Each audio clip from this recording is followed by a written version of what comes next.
ಆತ್ಮೀಯ ವಿದ್ಯಾರ್ಥಿಗಳೇ, ಸಾರ್ವಜನಿಕ ಆಡಳಿತವು ಒಂದು ಪ್ರತ್ಯೇಕ ಅಧ್ಯಯನದ ವಿಷಯವಾಗಿ 5 ಹಂತಗಳಲ್ಲಿ ಬೆಳವಣಿಗೆಯನ್ನು ನಾವು ಕಾಣಬಹುದು. We have seen the 5 stages in the evolution public administration. 1887ರಲ್ಲಿ ವುಡ್ರೋ ವಿಲ್ಸನ್ ಅವರು ಸಾರ್ವಜನಿಕ ಆಡಳಿತದ ಬಗ್ಗೆ ಪ್ರತ್ಯೇಕವಾಗಿರುವಂತಹ ಒಂದು ಕೃತಿಯನ್ನು ಬರೆದಾಗ, ಅದನ್ನು ನಾವೇನಂತ ಕರಿತೀವಿ ಅಂದರೆ ಸ್ಟಡಿ ಆಫ್ ಅಡ್ಮಿನಿಸ್ಟ್ರೇಷನ್ ಎಂಬ ಕೃತಿಯನ್ನು ಬರೆದಾಗ ಇದಕ್ಕೆ ಒಂದು ಪ್ರತ್ಯೇಕವಾಗಿರುವಂತಹ ನೆಲೆಗಟ್ಟಂತೂ ಸಿಕ್ತು. ಮುಂದೆ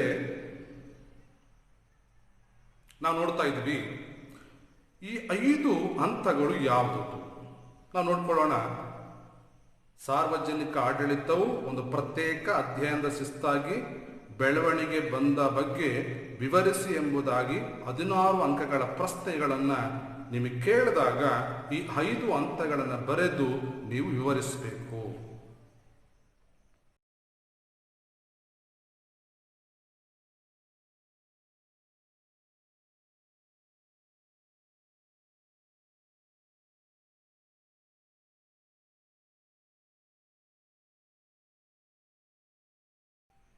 ಒಂದನೇ ಹಂತ ರಾಜಕಾರಣ ಆಡಳಿತದ ದ್ವಿವಿಭಜನೆ. 1887ರಿಂದ 1926 ಅವಧಿಯನ್ನ ದ ಪಾಲಿಟಿಕ್ಸ್ ಅಡ್ಮಿನಿಸ್ಟ್ರೇಟಿವ್ ಡಯಾಕ್ಟಮಿ ಎಂಬುದಾಗಿ ನಾವು ಇಲ್ಲಿ ಕರೀತೀವಿ. ಎರಡನೇ ಒಂದು ಅವಧಿಯನ್ನ 1927ರಿಂದ 1937 ಅವಧಿಯನ್ನ ಎರಡನೇ ಹಂತದಲ್ಲಿ ಪ್ರಿನ್ಸಿಪಲ್ ಆಫ್ ಅಡ್ಮಿನಿಸ್ಟ್ರೇಷನ್ ಅಂದರೆ ಆಡಳಿತ ತತ್ವಗಳ ಕಾಲವೆಂದು ವಿವರಣೆ ನೀಡಲಾಗಿದೆ. ಇನ್ನು ಮೂರನೇ ಹಂತವನ್ನ ಏರಾ ಆಫ್ ದಿ ಚಾಲೆಂಜ್ 1938ರಿಂದ 47 ವರೆಗಿನ ಅವಧಿ ಅಂದ್ರೆ ಆಡಳಿತ ತತ್ವಗಳಿಗೆ ಸವಾಲಿನ ಕಾಲ. Era of the challenge to the principle of public administration. ನಾಲ್ಕನೇ ಒಂದು ಹಂತದಲ್ಲಿ ಅಥವಾ ನಾಲ್ಕನೇ ಭಾಗದಲ್ಲಿ ಕ್ರೈಸಿಸ್ ಆಫ್ ಐಡೆಂಟಿಟಿ ಅಂದ್ರೆ ಬಿಕ್ಕಟ್ಟಿನ ಕಾಲ, ಅನನ್ಯತೆಯ ಬಿಕ್ಕಟ್ಟಿನ ಕಾಲವೆಂಬುದಾಗಿ 1948ರಿಂದ 1970 ಅವಧಿಯನ್ನ ಇದು ಬಿಕ್ಕಟ್ಟಿನ ಕಾಲವಾಗಿತ್ತು ಸಾರ್ವಜನಿಕ ಆಡಳಿತಕ್ಕೆ. 1970ರಿಂದ ಇವತ್ತಿನವರೆಗಿರುವಂತಹ ಕಾಲವನ್ನು ನಾವು ಸಾರ್ವಜನಿಕ ಆಡಳಿತದ ನೀತಿಯ ದೃಷ್ಟಿಕೋನ, public policy perspective from 1971 onwards, ಹೀಗೆ 5 ಭಾಗಗಳಾಗಿ ಈ ಅಧ್ಯಯನವನ್ನು ನಾವು ವಿಂಗಡಿಸಿದ್ದೇವೆ. ಆಲ್ರೆಡಿ ಸಾರ್ವಜನಿಕ ಆಡಳಿತ ಪಿತಾಮಹನಾಗಿರುವಂತಹ ಈ ವುಡ್ರೋ ವಿಲ್ಸನ್ ಅವರು ಬರೆದಂತ ಒಂದು ಪ್ರಮುಖ ಗ್ರಂಥ ದ ಸ್ಟಡಿ ಆಫ್ ಅಡ್ಮಿನಿಸ್ಟ್ರೇಷನ್. ಹಾಗಾಗಿನೇ Woodrow Wilson is regarded as a father of public administration. He said Wilson separated administration from the politics. ಇವರು ಈ ರಾಜಕಾರಣದಿಂದ ಆಡಳಿತವನ್ನ ವಿಭಜಿಸ್ತಾರೆ. ಅದಕ್ಕೆ ಹೆಡ್ಲೈನ್ ಕೊಟ್ಟದ್ದು ರಾಜಕಾರಣ ಮತ್ತು ಆಡಳಿತ ಬೇರೆ ಬೇರೆ, ದ್ವಿವಿಭಜನೆ, ಅದನ್ನ ಪ್ರತ್ಯೇಕಪಡಿಸ್ತಾರೆ. ವುಡ್ರೋ ವಿಲ್ಸನ್ ಅವರು ಅದನ್ನ ತೆಗೆದುಹಾಕ್ತಾರೆ. ಹಾಗಾಗಿನೇ ಇವರು ಹೇಳಿದಂತ ಒಂದು ವಿಚಾರವನ್ನ ನಾವು ಚೆನ್ನಾಗಿ ಗಮನಿಸಬೇಕು. ಇವರ ವಾದವೇನಂತಂದ್ರೆ, ಈ argued that politics is concurrent with the policy making while administration is concurred with the implementation of the policy decision ಅಂತ ಕರೀತಾರೆ. ಅಂದ್ರೆ ರಾಜಕಾರಣದಲ್ಲಿ ನೀತಿ ನಿರ್ಧಾರಗಳಿಗೆ ಸಂಬಂಧಿಸಲ್ಪಟ್ಟಂತ ಕೆಲಸವಾದ್ರೆ ಆಡಳಿತಾತ್ಮಕ ಪ್ರಶ್ನೆಗಳು, ಆಡಳಿತಾತ್ಮಕವು ರಾಜಕೀಯದಿಂದ ಅದು ಹೊರಗಡೆ ಇರಬೇಕು ಅನ್ನೋದು ಇವರ ಒಂದು ಸಿದ್ಧಾಂತವಾಗಿತ್ತು. ಹಾಗಾಗಿನೇ ಇವರು ರಾಜಕಾರಣವನ್ನ ಆಡಳಿತದಲ್ಲಿ ಇರಬಾರದು, ಅದು ಪ್ರತ್ಯೇಕವಾಗಿರಬೇಕು ಎಂಬುದಾಗಿ ವಿವರಿಸಿದರು. ಇದರ ಜೊತೆಗೆ ಸಾರ್ವಜನಿಕ ಆಡಳಿತ ಸ್ವತಂತ್ರ ಮತ್ತು ಪ್ರತ್ಯೇಕ ಮತ್ತು ವ್ಯವಸ್ಥಿತವಾದಂಥ ಒಂದು ಅಧ್ಯಯನ ಆಗಬೇಕೆಂಬುದಾಗಿ ಇದಕ್ಕೆ ಅವರು ಒತ್ತನ್ನು ನೀಡುತ್ತಾರೆ. ಈ said to strengthen the path of the government, to make the business more business like, to strengthen and purify it organisation, to crown it duties dutifulness ಎಂಬುದಾಗಿ ಕರೆಯಲ್ಪಡ್ತಾರೆ. ಮುಂದೆ ಈ ವುಡ್ರೋ ವಿಲ್ಸನ್ ಅವರ ಚಿಂತನೆಯನ್ನ ಮನಗೊಂಡಂತಹ 1900ರಲ್ಲಿ ಫ್ರಾಂಕ್ ಜೆ ಗುಡ್ನೋ ಎಂಬ ವ್ಯಕ್ತಿ ಒಂದು ಕೃತಿಯನ್ನು ಬರೀತಾನೆ. ಆ ಕೃತಿ ಪಾಲಿಟಿಕ್ಸ್ ಅಂಡ್ ಅಡ್ಮಿನಿಸ್ಟ್ರೇಷನ್ ಎಂಬ ಒಂದು ಕೃತಿಯಲ್ಲಿ ಸರ್ಕಾರದ ರಾಜಕಾರಣ ಮತ್ತು ಆಡಳಿತ ನಡುವೆ ಏನು ಭಿನ್ನತೆ ಇದೆ ಎಂಬುದಾಗಿ ಅವರು ಗುರುತಿಸ್ತಾರೆ, ಫ್ರಾಂಕ್ ಗುಡ್ನೋ. ಸೊ ಹೀಗಾಗಿನೇ ಫ್ರಾಂಕ್ ಗುಡ್ನೋನವರ ಸ್ಟೇಟ್ಮೆಂಟ್ ಅನ್ನು ಕೋಟ್ ಮಾಡಕ್ಕೆ ಇಷ್ಟಪಡ್ತೀನಿ. ರಾಜಕಾರಣವನ್ನು ನೀತಿಯನ್ನು ರೂಪಿಸಬೇಕು, ರಾಜ್ಯದ ಇಚ್ಛೆಗಳಿಗೆ ಅನುಗುಣವಾಗಿರಬೇಕು, ಆಡಳಿತವು ಆ ನೀತಿಯನ್ನು ಅನುಷ್ಠಾನಕ್ಕೆ ತರಬೇಕು. ನಿಮಗೆ ಸರಳವಾಗಿ ಹೇಳುತ್ತಂತಂದ್ರೆ ಸರ್ಕಾರದಲ್ಲಿರುವಂತಹ ಮಿನಿಸ್ಟ್ರುಗಳು, ಕ್ಯಾಬಿನೆಟ್ ಅಥವಾ ಸಚಿವರುಗಳು ಕಾನೂನು ರಚನೆ ಮಾಡಿಬಿಟ್ಬಿಡ್ಬೇಕು, ಪಬ್ಲಿಕ್ ಪಾಲಿಸಿ ಮಾಡಿಬಿಡ್ಬೇಕು. ಅದರ ಅನುಷ್ಠಾನಕ್ಕೆ ತರಲಿಕ್ಕೆ ಸರ್ಕಾರದ ಅಧಿಕಾರಿಗಳಿರ್ತಾರೆ, ಅಧಿಕಾರಿಶಾಹಿ ವರ್ಗ, ಅವರು ಅದನ್ನ ಅನುಷ್ಠಾನಕ್ಕೆ ತರಬೇಕು. ಆಗ ಮಾತ್ರವೇ ಸುಖಿ ರಾಜ್ಯ ಮತ್ತು ಕಲ್ಯಾಣ ರಾಜ್ಯವಾಗುತ್ತೆ ಎಂಬುದಾಗಿ ತಿಳಿಸಿ, ಜೊತೆಗೆ ಗುಡ್ನವ್ರು ಹೇಳ್ತಾರೆ, ಅಮೆರಿಕದಲ್ಲಿ ಪಬ್ಲಿಕ್ ಅಡ್ಮಿನಿಸ್ಟ್ರೇಷನ್ ಎಂಬ ಒಂದು ಹೊಸ ಸಬ್ಜೆಕ್ಟ್ ಅನ್ನ ಜಾರಿಗೆ ತರಬೇಕಂತ ಒತ್ತಾಯ ಮಾಡಿದಕ್ಕೋಸ್ಕರನೇ ಫ್ರಾಂಕ್ ಜೆ ಗುಡ್ನೋ ಅವರನ್ನ ಅಮೆರಿಕದ ಸಾರ್ವಜನಿಕ ಆಡಳಿತದ ಪಿತಾಮಹ ಎಂಬುದಾಗಿ ಕರೆಯಲಾಗಿದೆ. Frank J Goodnow as the called father of American public administration. So ಹಾಗಾಗಿ ಮುಂದೆ ಇವರ ಸಿದ್ಧಾಂತಗಳು ಅಮೆರಿಕ ರಾಜಕಾರಣದಲ್ಲಿ ಬಹುದೊಡ್ಡ ಚಲನೆಯನ್ನ ತಂದವು ಎಂಬುದಾಗಿ ನಾವು ಕಾಣಲಿಕ್ಕೆ ಸಾಧ್ಯ.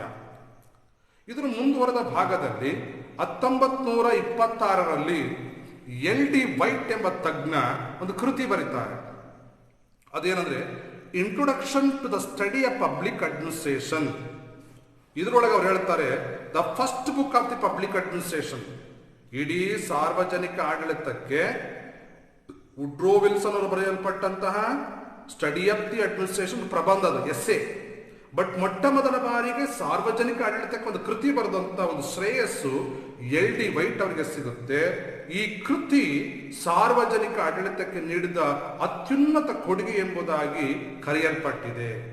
ಮುಂದೆ ಈ ಪುಸ್ತಕವೇ ಅಮೆರಿಕದ ವಿಶ್ವವಿದ್ಯಾನಿಲಯಗಳಲ್ಲಿ ಒಂದು ಸಬ್ಜೆಕ್ಟ್ ಆಗಿ ಕನ್ವರ್ಟ್ ಆಯಿತು ಅನ್ನೋದನ್ನ ನಾವರ್ಥ ಮಾಡಿಕೊಳ್ಬೇಕು. ಅನೇಕ ಈ ಕೃತಿಯಲ್ಲಿ ಸಮಕಾಲೀನ ವಿಷಯಗಳಾದಂತಹ, ಅಂದಿನ ಅಮೆರಿಕದ ಸಮಕಾಲೀನ ವಿಷಯಗಳಾಗಿರುವಂತಹ ರಾಜಕಾರಣದಲ್ಲಿ ಆಡಳಿತ ಸಪರೇಟ್ ಆಗಿರಬೇಕು, ಪ್ರತ್ಯೇಕತೆ, ಒಂದು ಮೌಲ್ಯಯುತವಾದಂಥ ವಿಜ್ಞಾನ, ವ್ಯಾಲ್ಯುಬಲ್ ಸೈನ್ಸ್ ಆಯಿತು. ಸಾರ್ವಜನಿಕ ಆಡಳಿತದಲ್ಲಿ ಅಧಿಕಾರಿಗಳಿರಬೇಕಾದ ದಕ್ಷತೆ, ಪ್ರಾಮಾಣಿಕತೆ, ಆರ್ಥಿಕ ಮಿತವ್ಯಯ, ಈ ತತ್ವಗಳನ್ನ LD ವೈಟ್ ಅವರು ಸೇರಿಸ್ತಾರೆ. ಸೊ ಈ seed with its publication, the subject pick up academic legitimacy. That is, the American university began to offer course of instruction of the public administration. ಅಂದ್ರೆ ಈ ಹಂತದವರೆಗೆ ಈ ಒಂದು ಕಾಲವನ್ನು ನಾವು ಪ್ರಾರಂಭದಲ್ಲಿ ರಾಜಕಾರಣ ಆಡಳಿತವನ್ನು ವಿಭಜನೆ ಮಾಡಿತ್ತು. ಮೆಕವಲ್ಲಿ ಒಂದು ಮಾತಾಡ್ತಾರೆ, ರಾಜಕಾರಣವನ್ನ ಧರ್ಮದಿಂದ ಪ್ರತ್ಯೇಕಪಡಿಸಬೇಕು. ಮಹಾತ್ಮ ಗಾಂಧೀಜಿಯವರು ಹೇಳಿದಷ್ಟೇ, ರಾಜಕಾರಣ ಧರ್ಮದಿಂದ ದೂರ ಇರಬೇಕಂತ ಹೇಳಿದರು. So Woodrow Wilson, Frank J Goodnow, LD White ಅವರ ಕೊಡುಗೆಗಳು ಆರಂಭ ಕಾಲದಲ್ಲಿ ಈ ಸಾರ್ವಜನಿಕ ಆಡಳಿತಕ್ಕೆ ಒಂದು ಭದ್ರವಾದ ಬುನಿಯಾದನ್ನು ಹಾಕಲ್ಪಟ್ಟಿತ್ತು. ಇನ್ನು ಎರಡನೇ ಸ್ಟೇಜ್ ಬಂದು ಪ್ರಿನ್ಸಿಪಲ್ ಆಫ್ ದಿ ಅಡ್ಮಿನಿಸ್ಟ್ರೇಷನ್, ಆಡಳಿತ ತತ್ವಗಳ ಕಾಲ. ಇದರ ಪ್ರಮುಖವಾಗಿ ಕಂಡುಬರೋರು ಯಾರಪ್ಪ ಅಂತಂದ್ರೆ, ಈ ತತ್ವವನ್ನು ಪ್ರತಿಪಾದಿಸುವವರು WF ವಿಲ್ಲೋಬಿ. ಈ ವಿಲ್ಲೋಬಿಯವರ ಈ ಕಾಲವನ್ನ ಸುವರ್ಣಯುಗ ಎಂಬುದಾಗಿ ಕರೆಯುತ್ತಾರೆ. ಕಾರಣ, ಸಾರ್ವಜನಿಕ ಆಡಳಿತದಲ್ಲಿ ಅಧಿಕಾರಿಗಳ ದಕ್ಷತೆ ಬಗ್ಗೆ ಹೇಳ್ತಾರೆ, ಮಿತವೇ ಹೆಚ್ಚಿಸಬೇಕು, ನಿರ್ದಿಷ್ಟ ತತ್ವಗಳನ್ನು ರೂಪಿಸಿ ಅದು ಜನರಿಗೆ ಅನ್ವಯಿಸುವ ರೀತಿಯಲ್ಲಿ ಕೆಲಸ ಮಾಡಬೇಕೆಂಬುದನ್ನು ಹೇಳಿ ಇವರೊಂದು ಕೃತಿ ಬರೀತಾರೆ. ವಿಲೋಬಿ ಅವರು 1927 1929 ಇವರು ಬರೆಯಲ್ಪಟ್ಟಂಥದ್ದು ಕೃತಿ ಬಂದು principle of public administration. He said in this book, in administration there are certain fundamental principles of general application analogous to those character any science ಅಂತ ಹೇಳ್ತಾರೆ. ಅಂದ್ರೆ ಇಲ್ಲಿ ಆಡಳಿತದಲ್ಲಿ ಸಾಮಾನ್ಯವಾಗಿ ಅನ್ವಯಿಸಬಹುದಾದಂತಹ ಕೆಲವು ಮೂಲಭೂತ ತತ್ವಗಳಿರ್ತವೆ. ಅವುಗಳು ಯಾವುದೇ ವಿಜ್ಞಾನಗಳ ತತ್ವಗಳಿಗೆ ಸಮಾನವಾಗಿರಬೇಕು. ನಾವೇನೇ ತೆಗೆದುಕೊಂಡ್ರೂ ಸಹ ವಿಜ್ಞಾನದಲ್ಲಿ ಕಂಡುಬರುವ ಸತ್ಯಾಂಶಗಳು ಇದರಲ್ಲಿ ಕಂಡು ಬರಬೇಕೆಂಬುದಾಗಿ ಇವರು ಹೇಳ್ತಾರೆ. ಮುಂದೆ ಈ ಸಾರ್ವಜನಿಕ ಅಧ್ಯಯನದ ಬಗ್ಗೆ ಇಷ್ಟೊಂದು ಮಹತ್ವ ಕೊಟ್ಟಂತ ವಿಲೋಬಿ ನಂತರ ಕೆಲವು ಪ್ರಮುಖವಾಗಿರುವಂತಹ ಕೃತಿಗಳು ಪ್ರಕಟವಾಗ್ತವೆ. ಅದರಲ್ಲಿ ನೀವು ನೆನಪಿಟ್ಕೊಳ್ಬೇಕಾಗಿದ್ದು 1916 ಇಂಡಸ್ಟ್ರಿಯಲ್ ಅಂಡ್ ಜನರಲ್ ಮ್ಯಾನೇಜ್ಮೆಂಟ್ ಎಂಬ ಕೃತಿಯನ್ನ ಹೆನ್ರಿ ಫಾಯಿಲ್ ಅವರು ಬರೀತಾರೆ. 1924 ಮೇರಿ ಪಾಲೆಟ್ ಅವ್ರನ್ನ MP ಪಾಲೆಟ್ ಅಂತ ಕರಿತೀವಿ. ಅವರು ಕ್ರಿಯೇಟಿವ್ ಎಕ್ಸ್ಪೀರಿಯನ್ಸ್ ಎಂಬ ಕೃತಿಯನ್ನ ಬರೀತಾರೆ. ತದನಂತರ 1931 1931 ಮೂನೆ ಅಂಡ್ ರಿಲೇ ಎಂಬ ತಜ್ಞರು ಸೇರಿಕೊಂಡು ಆನ್ವರ್ಡ್ ಇಂಡಸ್ಟ್ರಿ ಎಂಬ ಒಂದು ಕೃತಿಯನ್ನ ಬರೀತಾರೆ. ಉರ್ವಿಕ್ ಮತ್ತು ಗುಲಿಕ್ ಎಂಬ ತಜ್ಞರು ಸೇರಿಕೊಂಡು papers on the science of the administration ಎಂಬ ಕೃತಿಯನ್ನ 1937 ಬರೀತಾರೆ. ಇನ್ನೊಂದು ಕೃತಿ ಬಂದು ಮೂನೆ ಮತ್ತು ರಿಲೇ ಸೇರ್ಕೊಂಡು ಬರುವಂತ ಮತ್ತೊಂದು ಕೃತಿ ಪ್ರಿನ್ಸಿಪಲ್ ಆಫ್ ದಿ ಆರ್ಗನೈಸೇಷನ್. ಇದನ್ನ 1939 ಬರೀತಾರೆ. ನೆನ್ಪಿಟ್ಕೊಳ್ಬೇಕಾಗಿರುವಂತ ಒಂದು ಪುಸ್ತಕ ಬಂದು ಲೂಥರ್ ಗುಲಿಕ್ ಮತ್ತು ಉರ್ವಿಕ್ ಅವರು ಬರೆಯಲ್ಪಟ್ಟಂತಹ papers on the science of the administration 1937 ಸಾರ್ವಜನಿಕ ಆಡಳಿತ ಬೆಳವಣಿಗೆಗೆ 2ನೇ ಹಂತದಲ್ಲಿ ಉತ್ತುಂಗಕ್ಕೆ ಶಿಖರಕ್ಕೆ ಏರಿಸಲ್ಪಟ್ಟ ಒಂದು ಕೃತಿ ಇದು. ಅಂದ್ರೆ ಈ ಲೂಥರ್ ಗುಲಿಕ್ ಎಂಬ ವ್ಯಕ್ತಿ ಆಡಳಿತದಲ್ಲಿ 7 ಚಟುವಟಿಕೆಗಳನ್ನು ಒಳಗೊಂಡಿರಬೇಕೆಂಬುದಾಗಿ ಅದನ್ನ ಪೋಸ್ಟ್ ಕಾರ್ಬ್ ಎಂಬ ಪರಿಕಲ್ಪನೆಯನ್ನು ಕೊಟ್ಟರು. POST post carb CORB carb ಎಂಬ ಪರಿಕಲ್ಪನೆ. ಮುಂದೆ ಈ ಪರಿಕಲ್ಪನೆ ಬಗ್ಗೆ ಒಂದು ಕ್ಲಾಸ್ ತಗೊಳ್ತೇನೆ ನಿಮಗೆ. ಸೊ ಈ ಕಾಲದಲ್ಲಿ ಸಾರ್ವಜನಿಕ ಆಡಳಿತ ಜೊತೆಗೆ ಖಾಸಗಿ ಕ್ಷೇತ್ರದ ಆಡಳಿತದ ಬಗ್ಗೆ ಸಹ ಇಲ್ಲಿ ವಿವರಣೆಯನ್ನ ಕಾಣಲಿಕ್ಕೆ ಸಾಧ್ಯವಾಯಿತು. ಇನ್ನು 3ನೇ ಹಂತ ಸವಾಲುಗಳ ಯುಗ, the air of the challenges. ಏನ್ ಚಾಲೆಂಜಸ್ ಬಂತು ಇಲ್ಲಿ? ರಾಜಕಾರಣ ಆಡಳಿತ ಪ್ರತ್ಯೇಕವಾಗಿದ್ದಕ್ಕೋಸ್ಕರ ಆಡಳಿತ ತತ್ವಗಳಿಗೆ ವಿರೋಧವಾಯಿತು.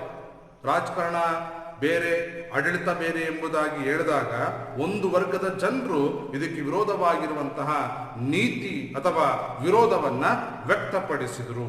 ಹಂಗಾಗಿ ಈ ಕಾಲದಲ್ಲಿ ರಾಜನೀತಿ, ರಾಜಕೀಯ ಆಡಳಿತ ನೀತಿ ಇದರ ಮಧ್ಯೆ ಕ್ಲಾಶಸ್ ಸ್ಟಾರ್ಟ್ ಆದಾಗ ಕೆಲವು ಕೃತಿಗಳು ಅಂದ್ರೆ ರಾಜಕಾರಣ ಆಡಳಿತವನ್ನ ಬೇರೆ ಮಾಡಿದಾಗ ಅದರ ಸಿಂಧುತ್ವ ವ್ಯಾಲಿಡಿಟಿಯನ್ನು ಪ್ರಶ್ನಿಸುವಂತಹ ಕೆಲವು ಕೃತಿಗಳನ್ನ ಇಲ್ಲಿ ರಚನೆ ಆಗ್ತವೆ. ಅವು ಕೆಲವು ಕೃತಿಗಳು ಯಾವುದಂದ್ರೆ, ಒಂದನೇದು ಚೆಸ್ಟರ್ ಇರ್ವಿನ್ ಬರ್ನಾರ್ಡ್ ಅವರು ಬರೆಯಲ್ಪಟ್ಟಂತಹ ಒಂದು ಕೃತಿ the functions of the executive. The second one FM marks ಎಂಬ ವ್ಯಕ್ತಿ ಬರೆಯಲ್ಪಟ್ಟಂತಹ ಎಲಿಮೆಂಟ್ಸ್ ಆಫ್ ಪಬ್ಲಿಕ್ ಅಡ್ಮಿನಿಸ್ಟ್ರೇಷನ್ 1946 ಪ್ರಕಟ ಆಗುತ್ತೆ. ಅರ್ಬರ್ಟ್ ಸೈಮನ್ ಅವರು ಬರೆಯಲ್ಪಟ್ಟಂತಹ ದ ಪ್ರೋಬ್ಸ್ ಆಫ್ ಅಡ್ಮಿನಿಸ್ಟ್ರೇಷನ್ 1946 ಪ್ರಕಟವಾಗುತ್ತೆ. ಅದೇ ಅರ್ಬರ್ಟ್ ಸೈಮನ್ ಬರೆಯಲ್ಪಟ್ಟಂತಹ ಅಡ್ಮಿನಿಸ್ಟ್ರೇಟಿವ್ ಬಿಹೇವಿಯರ್ ಆಡಳಿತಾತ್ಮಕದ ನಡತೆಗಳನ್ನ 1947 ರಿಲೀಸ್ ಮಾಡ್ತಾನೆ. ರಾಬರ್ಟ್ ದಾಲ್ ಎಂಬ ಇನ್ನೊಬ್ಬ ತಜ್ಞ the science of public administration 3 problems ಸಾರ್ವಜನಿಕ ಆಡಳಿತದಲ್ಲಿ 3 ಸಮಸ್ಯೆಗಳು ಎಂಬುದಾಗಿ 47ರಲ್ಲಿ ಪುಸ್ತಕ ಬರೀತಾನೆ. ಡೈಟ್ ವಾಲ್ಡೋ ಎಂಬ ತಜ್ಞ ದ ಅಡ್ಮಿನಿಸ್ಟ್ರೇಟಿವ್ ಸ್ಟೇಟ್ ಎಂಬ ಕೃತಿಯನ್ನ 1948ರಲ್ಲಿ ಬರೀತಾನೆ. ಇದನ್ನ ಡಿಸಿಷನ್ ಮೇಕಿಂಗ್ ಥಿಯರಿ ಎಂಬುದಾಗಿ ನಾವು ಕರೀಬಹುದು.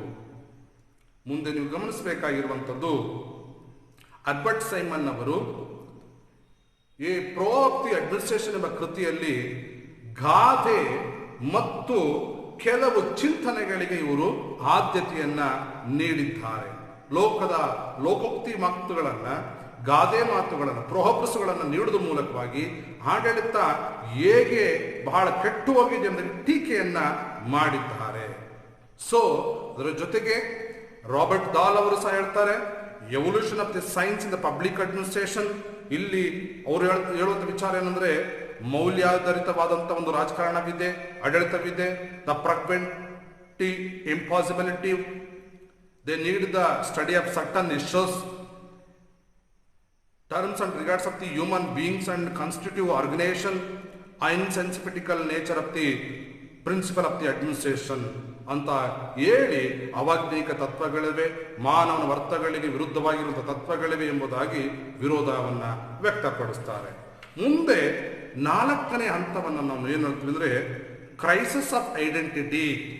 1948ರಿಂದ 70ರ ದಶಕವನ್ನ ಸಾರ್ವಜನಿಕ ಆಡಳಿತದಲ್ಲಿ 2 ಆಧಾರ ಸ್ತಂಭಗಳಾದಂತಹ ರಾಜಕಾರಣ, ಪಾಲಿಟಿಕ್ಸ್, ಇನ್ನೊಂದು ಕಡೆ ಅಡ್ಮಿನಿಸ್ಟ್ರೇಷನ್. ಪಾಲಿಟಿಕ್ಸ್ ಅಂಡ್ ಅಡ್ಮಿನಿಸ್ಟ್ರೇಷನ್ ಇವೆರಡು ತತ್ವಗಳು ಜನರಿಂದ ತಿರಸ್ಕೃತವಾದಾಗ ಒಂದು ರೀತಿಯ ಬಿಕ್ಕಟ್ಟನ್ನ ಎದುರಿಸಬೇಕಾಗಿರುತ್ತೆ. ಇಂಥ ಸಂದರ್ಭದಲ್ಲಿ ಕೆಲವು ರಾಜಕೀಯ ವಿದ್ವಾಂಸರುಗಳು